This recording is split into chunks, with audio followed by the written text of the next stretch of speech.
بہت اہم ترین تاریخ ہے آج یکم ربیع الاول کی. جی بالکل علامہ صاحب. آج والی تاریخ کو تاریخ اسلام نے ایک انتہائی اہم ترین واقعے کے حوالے سے منفرد کیا ہے تاریخ یعقوبی نے، باقی تاریخوں نے، جس میں آج والی رات اتفاق سے حضرت کی بعثت کے 13ویں سال جب ہجرت فرما رہے تھے مکے سے مدینے کی طرف، تو اس ہجرت والی رات جو ہے اس کا آغاز آج والے دن سے ہو رہا ہے، وہ یکم ربیع الاول تھی. اور اسی لیے بعض روایات میں بھی پایا جاتا ہے کہ آج سرور کائنات کی جان کی حفاظت ہونے پر اور امیر المومنین کی جان کی جو ہے وہ محفوظ رہنے پر انسان کو شکرانہ کے 2 نفل ادا کرنے چاہیے، جس میں سورہ الحمد کے بعد 3 دفعہ سورہ کافرون اور پھر دوسری رکعت میں سورہ الحمد کے بعد 3 دفعہ سورہ اخلاص جو ہے وہ پڑھنی چاہیے، اور خداوند متعال کی بارگاہ میں اس عظیم نعمت کا، جسے نعمت ہجرت کہا جاتا ہے، تو اس کا تذکرہ. اس کے بعد پھر ماہ مبارک ربیع الاول میں ایام شروع ہوئے اور سلسلہ چلا گیا 9 ربیع الاول کو. میں ماہ ربیع الاول کو ایک اور انداز میں دیکھنا چاہتا ہوں. میری رائے یہ ہے کہ ماہ مبارک ربیع الاول اسلام کی آغاز، اسلام کی بنیاد، سرور کائنات کی پیدائش اور اسلام سے ریلیٹڈ اہم واقعات کا تعلق بعض کا وہ اسی ماہ مبارک ربیع الاول سے ہے. حتیٰ مجدد جو ہیں بعد میں جو ہے اسلام کے حوالے سے ضرورت پیش آئی قربانیوں کی، تو میرے آقا امام حسین علیہ السلام نے وہ انتہائی اہم ترین قربانیاں دی ہیں، اور اس وقت ان سے جو زیادہ مقابلہ تھا وہ بنو امیہ کا اور ان لوگوں کے ساتھ تھا. تو اتفاق ایسا ہے کہ 9 ربیع الاول کو عمر سعد جو ہے خبیث، جو لشکر یزید کا سپہ سالار تھا، وہ واصل جہنم ہوتا ہے. پھر 12 ربیع الاول آ جاتی ہے. 12 ربیع الاول بہت بڑا دن ہے، بہت بڑا دن. ایک تو اس حوالے سے کہ حضرت امام خمینی علیہ الرحمن سے کسی نے کہا تھا کہ یہ جو اختلاف پایا جاتا ہے 12 ربیع الاول کو ولادت ہے یا 17 ربیع الاول کو، علامہ صاحب بتائیے گا کہ آپ دونوں کے جو ہے فقہ کے مطابق اس میں کیا اختلاف رائے ہیں؟ جی میں عرض کر رہا ہوں کوئی اختلاف نہیں ہے. ہماری بہت بڑی حدیث کی کتاب ہے اصول کافی، جناب کلینی 12 کے قائل ہیں. اسی طریقے سے ہمارے بہت سارے افراد بزرگان 12 کے قائل ہیں، لیکن اکثریت جو ہے وہ 17 ربیع الاول کی قائل ہے. تو امام خمینی نے اس کے لیے بہترین حل بنایا کہ 12 سے 17 ربیع الاول کو ہفتہ وحدت قرار دیا، کہ بجائے ہم ایک دن منائیں سرور کائنات کی میلاد کو، ہم 12 ربیع الاول سے شروع کریں میلاد پیغمبر منانا اور 17 ربیع الاول تک لے جائیں. اس میں ہمارے درمیان محبت میں بھی اضافہ ہوگا، ہمارے درمیان چاہت میں بھی اضافہ ہوگا، اور ہمارے درمیان اتحاد اور یگانگیت جو ہے اس میں بھی اضافہ ہوتا چلا جائے گا. تو یہ ہمارے لیے بہت بڑی بات تھی کہ 12 ربیع الاول کی تاریخ. پھر 12 ربیع الاول کو ایک بہت اہم ترین واقعہ ہوتا ہے 132 ہجری میں. سرور کائنات کی پیدائش سے 13 سال مبعث والے نکالیں اور پھر 132 ہجری ہجرت کے بعد والے ایام جو ہیں ان کو شامل کریں تو 132 ہجری میں بنو امیہ کی حکومت ختم ہوئی. مروان اور ان کے ماننے والے کی حکومت بالکل فنار ہو گئی. کیوں؟ چونکہ اب دین کی حفاظت کے لیے جن لوگوں نے کچھ خرابیاں کی تھی ان کی خرابیوں کا انجام جو ہے وہ اس تاریخ کو ہوا ہے. جی صحیح. علامہ صاحب کا کہنا تھا کہ جتنا بھی عید میلاد النبی کو منایا جائے اس کے لیے اتنا ہی کم ہے، اور اس کی کیونکہ اہمیت سے انکار نہیں کیا جا سکتا. علامہ صاحب آپ نے 9 ربیع الاول کا ذکر کیا، تو میں یہاں پہ ذکر کرنا چاہوں گی عید زہرا کا. تو کائنڈلی اگر آپ اس حوالے سے تھوڑا سا ہمیں ہمارے ناظرین کو بتائیں، آگاہ کریں تو. بالکل. اگر آپ پہلے اس کے بارے میں ذرا تفصیلات سے ہمیں آگاہ کریں کہ عید زہرا اس کے حوالے سے ذرا ہمیں بتائیں. جی ڈاکٹر صاحب کر لیں. جی بسم اللہ الرحمن الرحیم.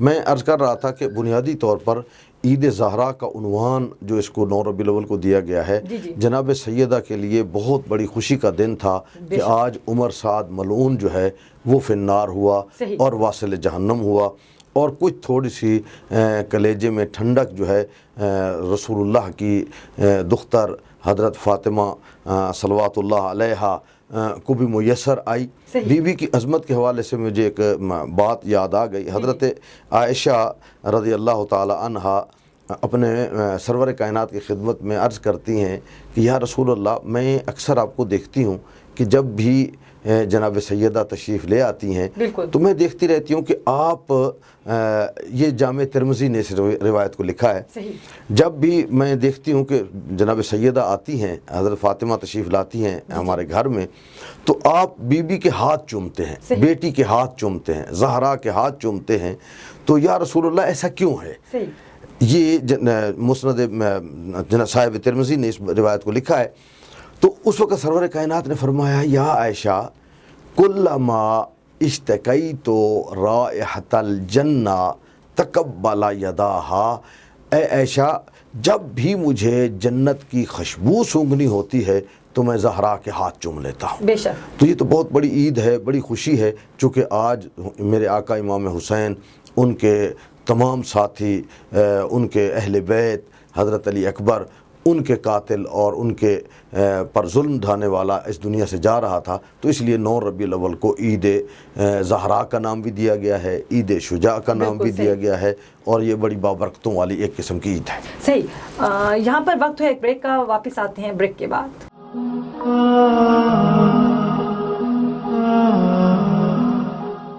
Welcome back. علامہ پنجتنی صاحب، آپ بھی اس حوالے سے کچھ ذرا ذکر کیجیے گا، عید زہرا، عید شجاع کے حوالے سے۔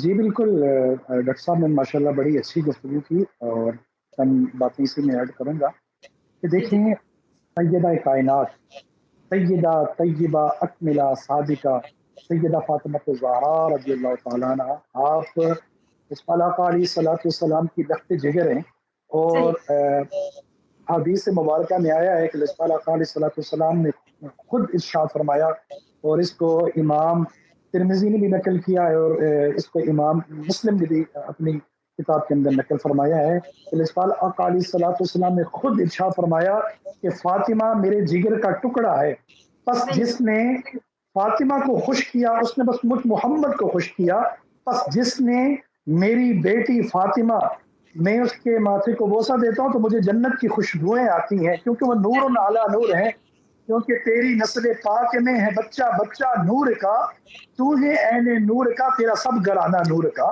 تو یقیناً طور پر اللہ علیہ السلام نے شاہ فرمایا کہ جس نے میری لخت جگر، میری بیٹی کو تکلیف پہنچائی، بس اس نے مجھ محمد کو تکلیف پہنچائی۔ اور اسی طرح اگر میں یہ بات عرض کرتا چلوں کہ آج کائنات کے اندر یہ سارا صدقہ سیدہ کائنات کا بٹ رہا ہے، پوری کائنات انہی کا صدقہ کھا رہی ہے۔ تو اب میں ربیع الاول کے حوالے سے بھی تھوڑی سی چند چیزیں اس میں ایڈ کرتا چلوں کہ ہمارا موقف کیا ہے۔ الحمدللہ اہل سنت و جماعت ہر سال کی طرح اس سال بھی بڑے ہی پرامن طریقے سے ہمارے جلوس ہوتے ہیں، اور ہم اپنی انتظامیہ کے ساتھ، اپنی گورنمنٹ کے ساتھ اور کوپریٹ کرتے ہیں۔ الحمدللہ ہر سال کی طرح اس سال بھی ہمارے یہ اس طرح کے شیڈیولز ہیں کہ ہم نے آقا علیہ السلام کی آمد کی خوشی میں ہم نے اپنے بازاروں کو، گلیوں کو، گھروں کو سجا کر یہی پیغام ڈیلیور کرتے ہیں کہ آقا علیہ السلام کی آمد کے بعد اس پوری کائنات کے اندر بہار ہی بہار آئی۔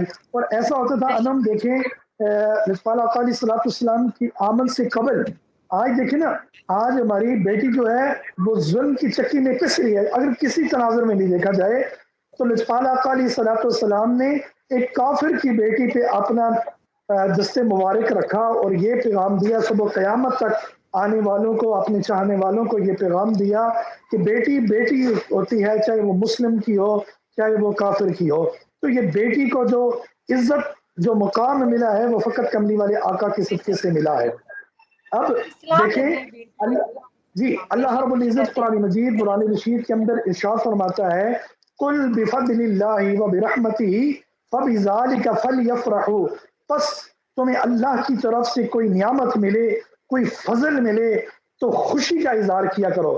تو انم یہاں پہ میں بڑی رسپانسبلٹی کے ساتھ اس آیت کریمہ کے تناظر میں یہ بات عرض کرنا چاہوں گا، ڈاکٹر صاحب بھی اس بات سے تائید کریں گے کہ دیکھیں، اگر زمانے کے اندر ہمیں کوئی خوشی ملتی ہے تو اس خوشی کا اظہار تو ہم بڑے دھڑلے کے ساتھ کرتے ہیں، لیکن میں یہ سمجھتا ہوں کہ آقا علیہ السلام کی آمد سے ہمیں جو خوشی ملی ہے یہ خوشی کوئی عام خوشی نہیں ہے، یہ بلکہ کوئی عام نعمت نہیں ہے، بلکہ یہ نعمت عظمیٰ ہے۔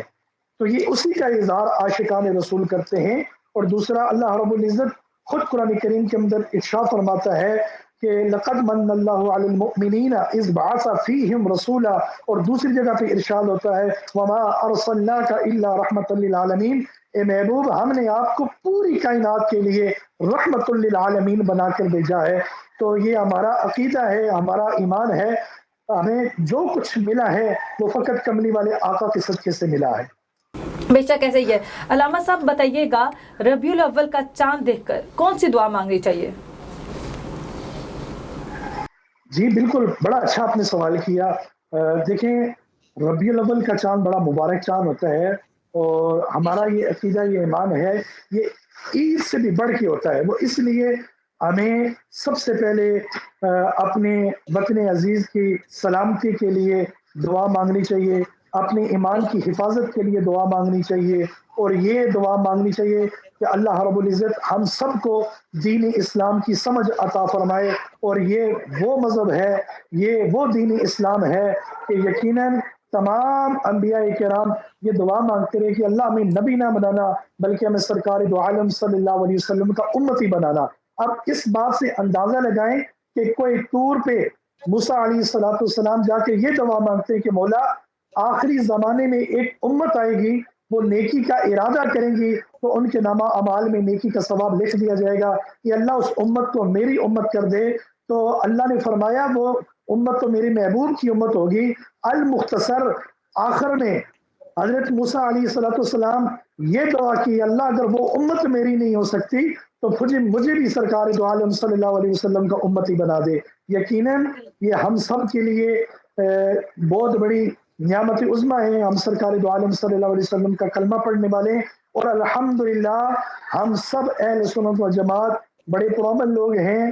ہم نے ہمیشہ امن کی بات کی، ہم نے ہمیشہ محبت کی بات کی، ہم نے ہمیشہ بھائی چارے کی بات کی، اور پورا ربیع الاول انم آپ دیکھ سکتی ہیں کہ الحمدللہ کسی قسم کا کوئی اس طرح کے آج کل حالات حاضرہ کے مطابق اگر بات کی جائے پروپیگنڈے کیے جاتے ہیں، کچھ شرپسند عناصر جو ہوتے ہیں حالات کو خراب کرنے کی کوشش کرتے ہیں، تو ان سے اہل سنت کا دور دور تک کوئی تعلق نہیں ہے۔ ہم یا رسول اللہ کے نعرے کے نیچے، ہم یا رسول اللہ کے پرچم کے نیچے متحد ہیں، اور دنیا کو یہ باور کرواتے ہیں الحمدللہ یہ جو پیغام امن کا ہم ڈیلیور کرتے ہیں یہ پوری دنیا میں ہم یہی پیغام دیتے ہیں کہ ہم محبت والے ہیں، ہم امن والے ہیں۔ بے شک۔ علامہ صاحب میں آپ سے پوچھنا چاہوں گی کہ کوئی خاص عبادات جو اس ماہ مقدس میں جو کرنی چاہیے؟ بسم اللہ الرحمن الرحیم۔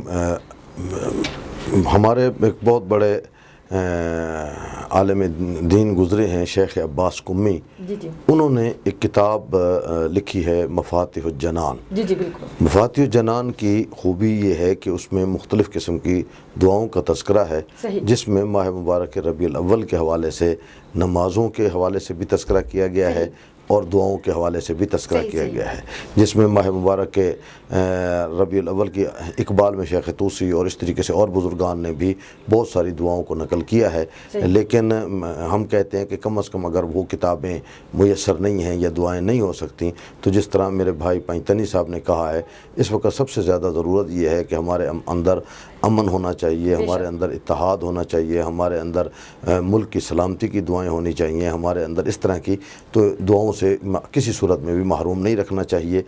روزے کے متعلق بھی بعض روایات میں آیا ہے کہ چونکہ بہت بڑی خوشی کا دن ہے تو بعض روایات میں ہے کہ روزہ رکھا جائے ماہ مبارک ربیع الاول میں۔ ویسے بھی روایات میں پہلے 3 دن روزہ رکھنا چاہیے، وسط میں روزہ رکھنا چاہیے، آخر میں بھی۔ تو ربیع الاول کا آغاز جو ہے وہ بھی جو ہے سرور کائنات کی وجہ سے مزید بابرکت ہو جاتا ہے، وسط بھی سرور کائنات کی وجہ سے مزید بابرکت ہو جاتا ہے، اور روزے کے ساتھ اور برکت ہو جائے گا۔ تو اسی ربیع الاول میں صرف ایک ڈیٹ اور ہے، 14 ربیع الاول، جس طرح میں نے عرض کیا ہے کہ بڑی عجیب نسبتیں ہیں اس ربیع الاول کی۔ یزید بن معاویہ بن ابی سفیان اسی 14 ربیع الاول والے دن 62 ہجری میں فی النار ہوا تھا، صحیح۔ اس دنیا سے وہ گیا تھا۔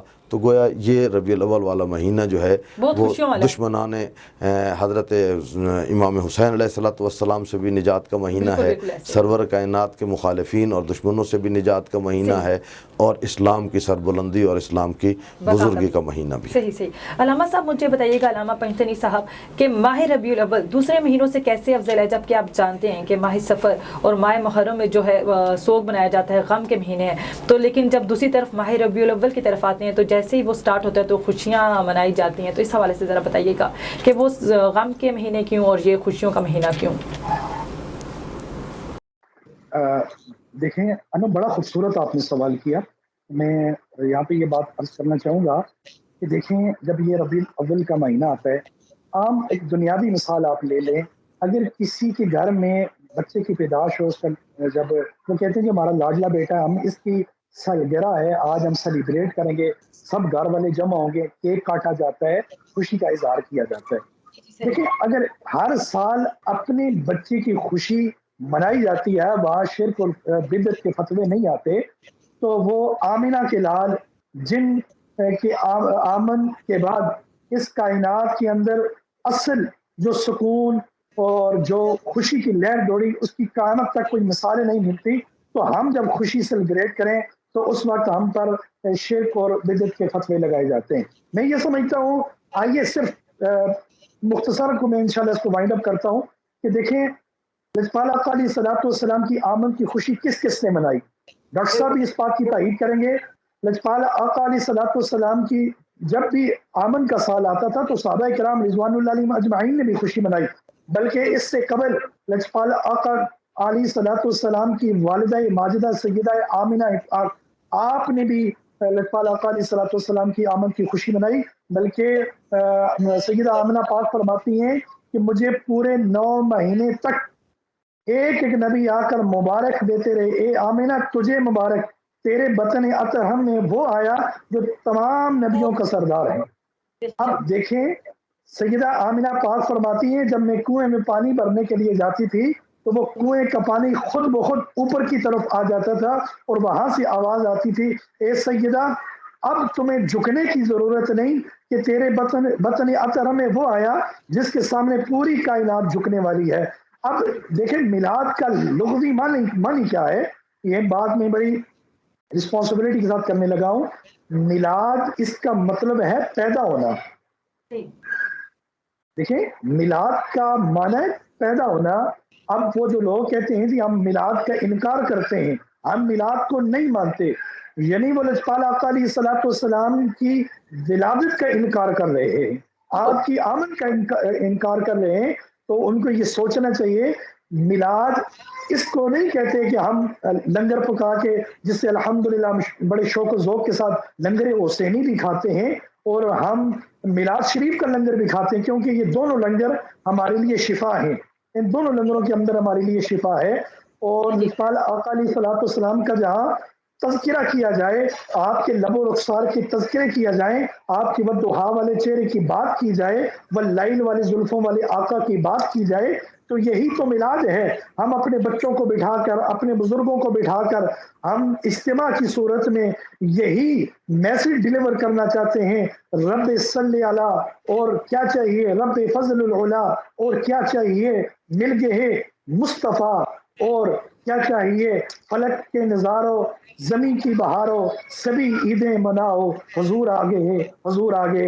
یہ پیغام اپنے بچوں کے اندر ڈیلیور کر کے ہم یہ بتاتے ہیں کہ ہم لجپال آقا علیہ الصلوۃ والسلام کا میلاد اس صورت میں مناتے ہیں کہ ہمارے بچوں کے سینوں میں، ہمارے جوانوں کے سینوں میں عشق مصطفیٰ صلی اللہ علیہ وسلم آ جائے۔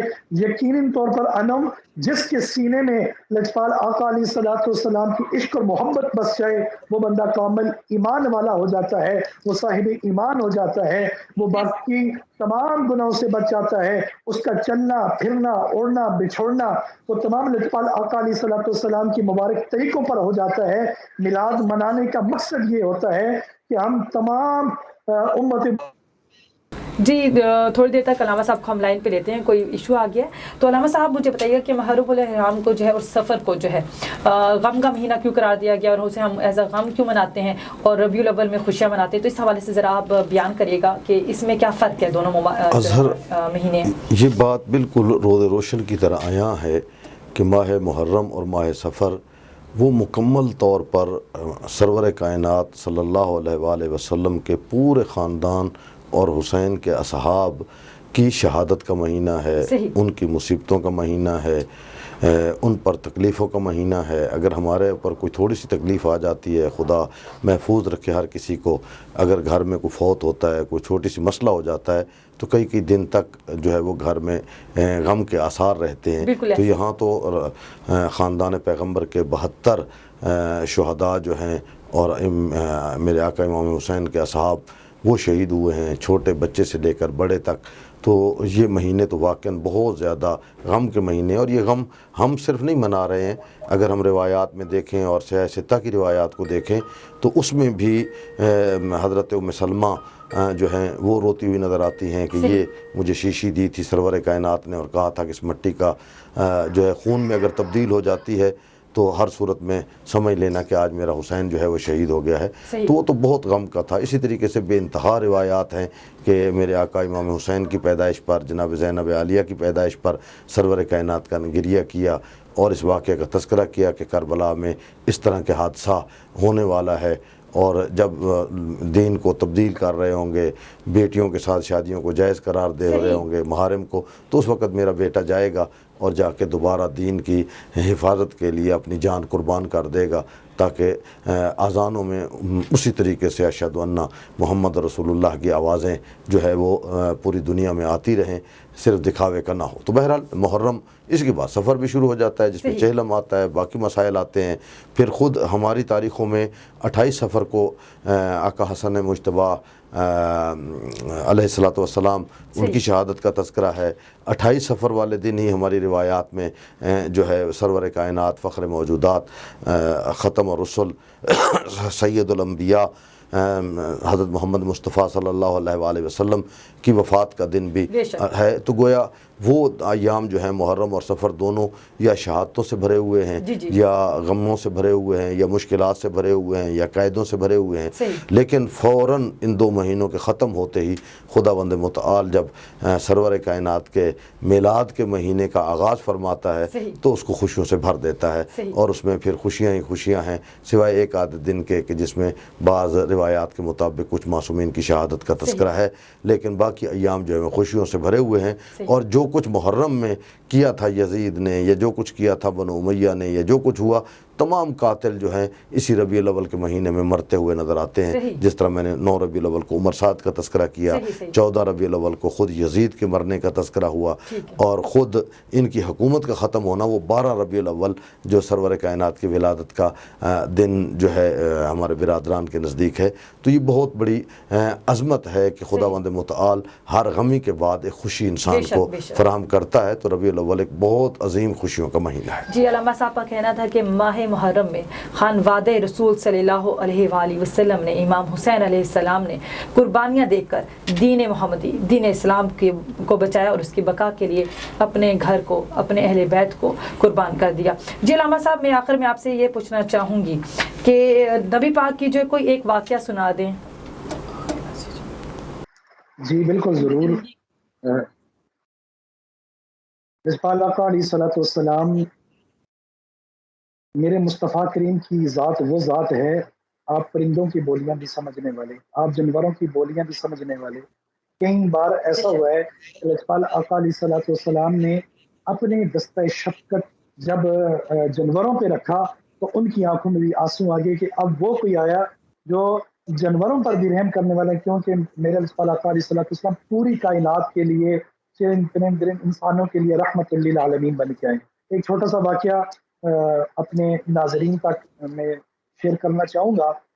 ایک مرتبہ ایسا ہوا کہ رسول آقا علیہ الصلوۃ والسلام کا گزر ایک جنگل سے ہوا، تو آپ کیا دیکھتے ہیں، ایک ہرنی ہے، وہ جال کے اندر پھنسی ہوئی ہے، اور جیسے ہی اس کی نظر رسول آقا علیہ الصلوۃ والسلام کے چہرے انور پہ پڑی تو اس نے اپنی زبان میں پکارا کہ اغثنی یا رسول اللہ میری مدد کیجیے. اب لجپال آقا علیہ الصلوۃ والسلام پاس آتے ہیں اور اس ہرنی کی سر پہ اپنے یہ دلہ والا ہاتھ پھیرتے ہیں اور اس کو اس چنگل سے آزاد کرتے ہیں. تو جیسے ہی آزاد کرتے ہیں تو وہ ہرنی لجپال آقا علیہ الصلوۃ والسلام سے مخاطب ہوئی تو عرض کرتی ہے یا رسول اللہ کہ میرے چھوٹے چھوٹے بچے ہیں جو جنگل میں ہیں, میں ان کو دودھ پلا کے واپس آ جاؤں گی. میں یہاں ایک شکاری نے جال بچھایا تھا, اس جال میں پھنس گئی تھی. تو لجپال آقا علیہ الصلوۃ والسلام نے اس ہرنی کو آزاد کر دیا. اب اسی اسنا میں جس شکاری نے وہ جال بچھایا تھا وہ کافر تھا, نان مسلم تھا. وہ کہنے لگا اے محمد آپ کو پتہ نہیں ہے کہ جس کا شکار ہو اس کے شکار کو چھڑایا نہیں جاتا. تو میرے مصطفیٰ کریم نے فرمایا بدو دیہاتی فکر نہ کر, وہ واپس آئے گی, وہ مجھ محمد سے وعدہ کر کے گئی ہے. تو لجپال آقا علیہ الصلوۃ والسلام نے جب یہ فرمایا تو وہ بدو دیہاتی کہنے لگا کہ کہیں ایسا بھی ہوا ہے کہ کوئی چنگل سے کوئی جال سے فرار ہوا کہ بھی کبھی کوئی واپس آیا ہو. میرے مصطفیٰ کریم نے فرمایا فکر نہ کر, وہ مجھ سے وعدہ کر کے گئی ہے. تو تھوڑی دیر کے بعد کیا دیکھا, وہ ہرنی خود بھی آ گئی اور ساتھ اپنے بچوں کو بھی لے آئی اور لجپال آقا علیہ الصلوۃ والسلام کے قدمین میں اس نے اپنا سر رکھا اور اس کی آنکھوں میں سے آنسو تھے. میرے مصطفیٰ کریم نے پھر اپنا ید اللہ والا ہاتھ اس کے سر پہ پھیرا اور وہ بدو, وہ دیہاتی, وہ نان مسلم یہ منظر دیکھ رہا تھا کہ کیسے ایک جانور یہ نبی سے وفا کر رہا ہے, بلکہ وہ ہرنی صبح قیامت تک آنے والی امت مسلمہ کو یہ پیغام ڈیلیور کر گی اگر جانور اپنے نبی سے وفا کر سکتے ہیں تو پھر تم اپنے نبی سے وفا کیوں نہیں کر سکتے. جب یا رسول اللہ کا نعرہ گونجے تو پھر تم کیوں میدان عمل میں نہیں آ سکتے. تو اب تو اس وقت وہ نان مسلم جو دیہاتی تھا ان کا یا رسول اللہ آپ مجھے بھی کلمہ پڑھائیں تاکہ میں بھی مسلمان ہوں, تو میں آپ کی ذات کو گواہ بنا کر میں اس ہرنی کو آزاد کرتا ہوں. یقیناً انم دیکھنا یہ ہے کہ اگر ایک ہرنی میرے مصطفیٰ کریم سے وفا کر سکتی ہے تو ہم آج کھاتے ہی کملی والے آقا کا صدقہ ہیں, تو کیا ہمیں لجپال آقا علیہ الصلوۃ والسلام سے وفا نہیں کرنی چاہیے؟ ہمیں لجپال آقا علیہ الصلوۃ والسلام کی عزت ناموز کے لیے میدان عمل میں نہیں نکلنا چاہیے. یہ ایک لمحہ فکریہ ہے. دعا ہے خالق کائنات سے رب لم یزل ہمیں لجپال آقا علیہ الصلوۃ والسلام کی عزت ناموز پر بھی پہرا دینے کے اللہ ہم سب کو توفیق عطا فرمائے. علامہ صاحب آخر میں مجھے تھوڑا سا کوئی نبی پاک صلی اللہ علیہ وسلم کا کوئی ایک معجزہ بتائیے گا, اور معجزات تو بہت ہیں ان کے, کوئی ایک معجزہ جس پہ آپ روشنی ڈالیے گا آخر میں. آپ نے بہت بڑی بات کر دی اور آخری چند لمحات کے حوالے سے کہا ہے, تو میں صرف اتنا عرض کروں گا کہ سرور کائنات کو خداوند متعال نے کئی قسم کے معجزات سے نوازا, جس کو بعض علم کلام کے ماہرین دو حصوں میں تقسیم کرتے ہیں. کچھ معجزے ایسے ہیں جو دائمی ہیں, پہلے دن سے ہیں اور انہوں نے آخری دن تک جانا ہے, روز قیامت تک جانا ہے.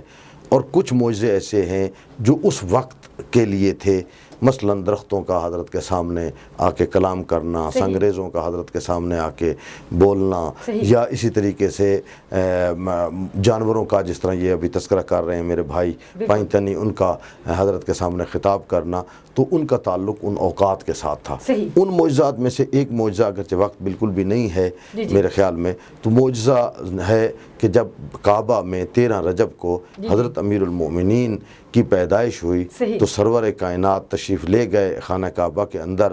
تو سب سے پہلا جو امور ہوئے, امیر المومنین نے سرور کائنات کو مخاطب کر کے فرمایا السلام علیکہ یا رسول اللہ.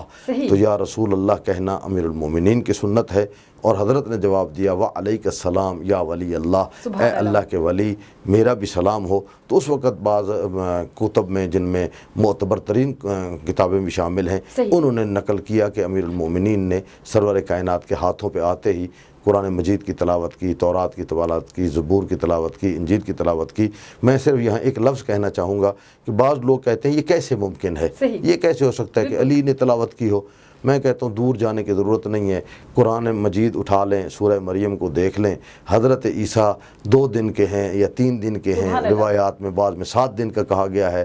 نہ صرف وہ کلام فرما رہے ہیں, اپنی والدہ کی عزت و ناموس کی حفاظت فرما رہے ہیں, ساتھ ساتھ بتا رہے ہیں کہ اللہ نے مجھے حکم دیا ہے کہ نماز بھی قائم کرنی ہے اور اپنی ماں کی بھی احترام کرنا ہے. اگر سورہ مریم میں ہم حضرت مریم کا بیٹے حضرت عیسیٰ کے بولنے کو دیکھتے ہیں تو یہ تو فخر عیسیٰ ہے امیر المؤمنین حضرت عیسیٰ کا فخر ہیں، تو لہذا کیسے ممکن ہے نہیں بول سکتے۔ نمبر 2، اگر یہ مثال کسی کو سمجھ نہیں آتی تو میں کہتا ہوں کہ سنگ ریزہ اگر بول رہا ہے، پتھر بول رہا ہے رسول کے ہاتھوں پہ آ کر، تو نہ پتھر کی زبان ہے، نہ پتھر کا تالو ہے، نہ بولنے والے اعضاء ہیں، علی میں سارے کے سارے اعضاء موجود ہیں۔ اگر تجھے دشمنی علی سے تھی تو کم از کم سرور کائنات کے ہاتھوں کی لاج رکھ لیتا، کہتا اس ہاتھوں پہ پتھر بھی آئے تو وہ بھی تسبیح پڑھتا ہے، وہ بھی بولتا ہے، تو علی کیسے نہیں بولے ہوں گے۔ صحیح۔ اس کے ساتھ ہی میں پروگرام کا اختتام اس بات پر کرنا چاہوں گی کہ ضرورت اس امر کی ہے کہ نبی اکرم صلی اللہ علیہ وآلہ وسلم کی سیرت پر عمل کریں، اور اس پر عمل کر کے ہم نبی پاک صلی اللہ علیہ وآلہ وسلم کی خوشنودی حاصل کریں۔ اپنے معزز مہمانوں کا میں شکریہ ادا کروں گی، بہت زیادہ شکریہ علامہ صاحب کہ آپ دونوں نے مجھے وقت دیا۔ اس کے ساتھ ہی اجازت دیجیے اپنی میزبان انم نقوی کو۔ اللہ حافظ۔